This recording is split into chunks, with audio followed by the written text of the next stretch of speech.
Everyone नमस्कार जय जगन्नाथ। आशा करछि आपण माने समस्ते भल थे। मु भी बहुत भलरे अच्छी। आपण मानक आउ गोटे नुआ मिनी ब्लॉग को ढेर सारा स्वागत। आज मोर मामा कथा बहुत मन पड़ूला। जिते छोट थी मामा को देखे काम करिबारे मते तो सेमती किछि इंटरेस्ट होएनी काम करिबारे, किंतु आज देखंतु मु सेई रोसे करूछि और रोसे करी समस्त को खाइबा को दोछि। सेथिरे मु तो किछि दुख अनुभव करूनी, किंतु जितेबाला मामा को मुझे देखे पणस कठा काटवे हाथ में तेल लगे कि पणस काटे, मु भी कहे मामा को मामा मते भी दे मु काटिबी, किंतु मामा कहे ना एटा काटिबा एते सहज नुहे, तो हाथ कटिଯିବ तू पारिबनी। किंतु आज जो पणस मु निजे काटिली मामा कथा बहुत मन पड़ला और आखिर दुई ठोपा लुह झरी पड़ला।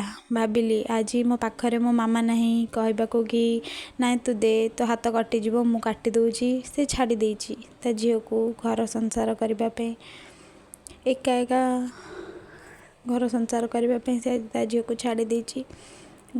संसार कली पिला भी कली और एबे पिला को धीरे धीरे बड़ हबार भी देखुची, सेटा मते खुशी लगुची।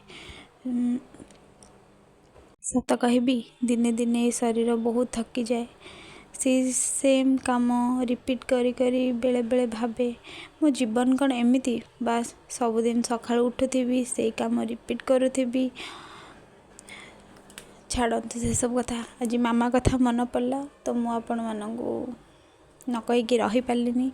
तो आपण माने पणस कठा माने ए वर्षर प्रथम पणस कठा खाइले कि नहीं मते कमेंट रे निश्चय जणाइबे। आ आज मु बनाउची पणस कठा रो तरकारी आ कोलथ डाली आ ता भितर मुझे झीर भी खिचड़ी बसई दीची।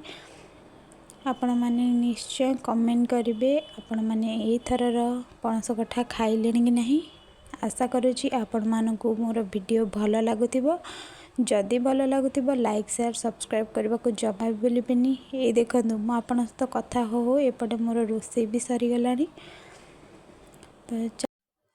तो आपण मानकु मोर गोटे रिक्वेस्ट, आपण माने प्लीज मते सपोर्ट करंतु। रहूची नमस्कार।